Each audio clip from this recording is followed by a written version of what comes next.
अस्सलाम अलैकुम।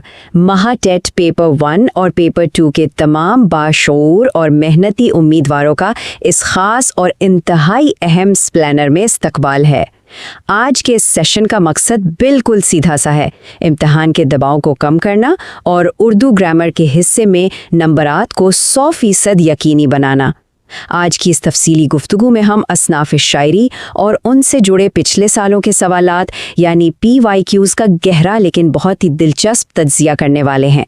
इस मरहले पर एक एक नंबर की जंग होती है, इसलिए ये सेशन ख़ास तौर पर उन लोगों के लिए तैयार किया गया है जो मुकम्मल यकसुई और पूरे एतमाद के साथ सीखना चाहते हैं।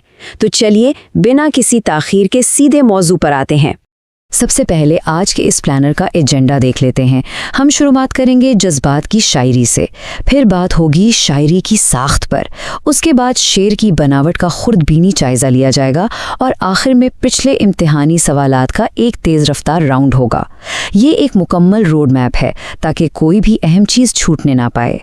तो बढ़ते हैं हिस्सा अव्वल की जानिब, जज्बात की शायरी। देखते हैं कि किस तरह इंसानी एहसासात शायरी की मुख्तलिफ असनास में ढल जाते हैं। शुरुआत करते हैं कसीदे से। भाई कसीदा दरअसल है क्या? सीधे अल्फाज में कहें तो कसीदा एक ऐसी नज़्म को कहते हैं जो ख़ास तौर पर किसी बादशाह, बुजुर्ग या किसी भी नुमाया शख्सियत की मदह यानी तारीफ़ के लिए लिखी गई हो।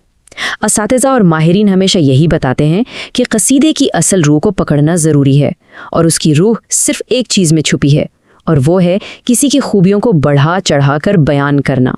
तमाम पेचीदा किताबी तारीफ़ों को साइड पर रखते हैं, ज़रा स्क्रीन पर मौजूद इस बहुत बड़े और नुमाया फ़ॉन्ट पर गौर कीजिए। ये एक इंतहाई सादा सी मसावात है।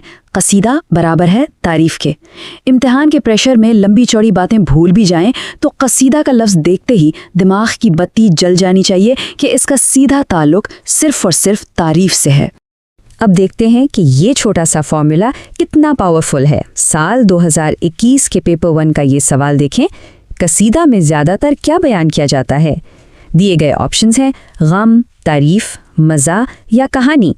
ज़रा सा सोचिए, बिल्कुल सही जवाब है ऑप्शन बी यानी तारीफ़, वही एक सिंगल लफ्ज़ जिस पर अभी हमने इतनी बात की। कसीदे की खुशी और तारीफ़ के बिल्कुल उलट अब हम एक बहुत ही संजीदा सिन्फ की तरफ आते हैं, यानी मरसिया। ये एक ऐसी शायरी है जिसमें गम, अलमिये और शहादत का जिक्र किया जाता है। तारीख़ के औराक पलटें तो इस सिन्फ को वाक़या करबला के अजीम और दर्दनाक सानहे के साथ एक ख़ास पहचान मिली है। मरसिया की पूरी फ़िज़ा नहायत सोगवार और संजीदा होती है। और यहाँ एक और ज़बरदस्त शॉर्टकट बनता है। पिछले फॉर्मूले की तरह इस बड़े से टेक्स्ट को भी दिमाग में फीड कर लें। मरसिया बराबर है गम के। ये वो जादुई तरकीब है जो उलझे हुए सवालात को सेकंडों में हल कर देती है। बस इतना याद रखना है कि मरसिया यानी गम। सबूत के तौर पर 2019 का ये पर्चा देख लें। सीधा सा सवाल पूछा गया कि मरसिया में किस जज्बे का इजहार होता है और उसका बिल्कुल सीधा जवाब है गम। जो किलीदी लफ्ज़ हमने पिछली स्लाइड में देखा उसी ने एक पूरा नंबर दिला दिया। टू द पॉइंट तैयारी का यही तो कमाल है। अब हम दाखिल हो रहे हैं हिस्सा 2 में, शायरी की साख्त। जज्बात से निकलकर अब नज़्म के साख्ती उसूलों और उसकी ज़ाहिरी शक्ल पर बात होगी। साख्त के लिहाज से सबसे मशहूर सिर्फ मसनवी है।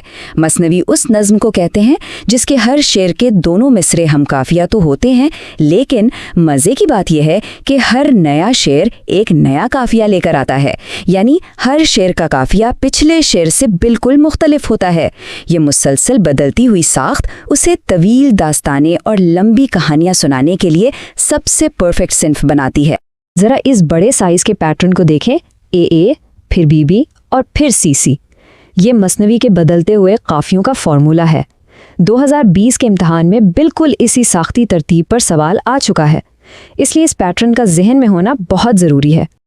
अब इस कन्फ्यूजन की बात करते हैं जो अक्सर उम्मीदवारों को इम्तिहान में फंसा देती है, रुबाई और कता का फ़र्क। ये मुवाजना हर शक दूर कर देगा।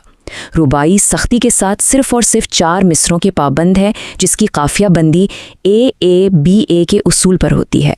इसके बरक्स कता एक मुकम्मल ख्याल पेश करता है और इसके लिए 4 मिसरों की कोई लाजमी कैद नहीं होती, ये इससे लंबा भी हो सकता है। یہ فرق سمجھنا کتنا اہم ہے۔ 2020 کا یہ سوال اس کا ثبوت ہے۔ پوچھا گیا کہ قطع اور رباعی میں فرق کیا ہے، اور جواب بالکل وہی ہے جو ہم نے ابھی ڈسکس کیا۔ رباعی 4 مصروں کی پابند ہے، بس یہ ایک چھوٹا سا فرق یاد رکھا اور امتحان میں ایک اور نمبر پکا۔ بڑھتے ہیں تیسرے حصے کی جانب، شعر کی بناوٹ۔ اب ہم تھوڑا مائکرو لیول پر جائیں گے اور ایک شعر کے اندر موجود لائنوں اور الفاظ کا پوسٹ مارٹم کریں گے۔ سب سے بیسک چیز سے شروع کرتے ہیں، مصرع۔ شعر کی ایک سنگل لائن کو مصرع کہتے ہیں۔ بظاہر یہ اتنی سادہ سی بات لگتی ہے کہ شاید اسے نظر انداز کر دیا جائے، لیکن 2022 کے پیپر میں بالکل یہی سوال لفظ بلفظ پوچھا گیا تھا۔ اس کا مطلب ہے کہ کسی بھی بنیادی اصول کو ہلکے میں نہیں لیا جا سکتا۔ اب آتے ہیں شعر کے 2 سب سے اہم ستونوں پر، قافیہ اور ردیف۔ ان کا فرق سمجھنا گیم چینجر ثابت ہوتا ہے۔ قافیہ ان الفاظ کو کہتے ہیں جن کی آوازیں ایک جیسی ہوتی ہیں اور یہ ہمیشہ، جی ہاں ہمیشہ، ردیف سے پہلے آتے ہیں، جبکہ ردیف وہ لفظ یا الفاظ ہیں جو ہر شعر کے بالکل آخر میں ہو بہو بغیر کسی تبدیلی کے بار بار دہرائے جاتے ہیں۔ قافیے میں آوازیں ملتی ہیں اور ردیف میں پورا لفظ سیم ہوتا ہے۔ اور یہ کوئی معمولی بات نہیں ہے۔ 2020 اور 21 کے ان لگاتار سوالات کو دیکھیں۔ پوچھا گیا کہ قافیہ کہاں آتا ہے، جواب ہے ردیف سے پہلے۔ اور بار بار آنے والا لفظ کیا کہلاتا ہے، جواب ہے ردیف۔ یہ 2 چھوٹی چھوٹی تعریفیں اگر ذہن میں کلیئر ہوں تو امتحان کی ایک بہت بڑی ٹینشن ختم ہو جاتی ہے۔ اب چلتے ہیں اپنے آخری اور چوتھے حصے کی طرف، امتحانی سوالات کا تیز رفتار جائزہ۔ اب وقت ہے انرجی لیول کو تھوڑا اور بڑھانے کا۔ یہ کوئک ریکیپ ہے جو سب کچھ ایک جگہ لے آیا ہے۔ اس بڑی سی لسٹ پر تیزی سے نظر دوڑائیں۔ رباعی کا مطلب 4 مصرے، مرثیہ سیدھا سیدھا غم، مثنوی کا پیٹرن کیا ہے، AABBCC، قصیدہ تعریف کے لیے، اور مصرع کیا ہے، شعر کی صرف ایک لائن۔ اس طرح تیزی سے دہرانے کا مقصد یہ ہے کہ یہ الفاظ ذہن کی اسکرین پر چھپ جائیں۔ تو اس پورے اسپلینر کے بعد اب ذہن میں یہ اہم سوال پیدا ہوتا ہے کہ امتحان کے دن شاعری کی ساخت اور بناوٹ کے وہ کون سے اصول ہیں جو ان قیمتی نمبرات کو 100% محفوظ کریں گے۔ یقیناً آج کے سیشن نے ان تمام الجھنوں کو نہایت شفاف انداز میں دور کر دیا ہوگا۔ ان کلیدی الفاظ کو اپنی طاقت بنائیے اور پورے اعتماد کے ساتھ امتحان کی تیاری جاری رکھیے۔ اگلی دفعہ تک کے لیے خدا حافظ۔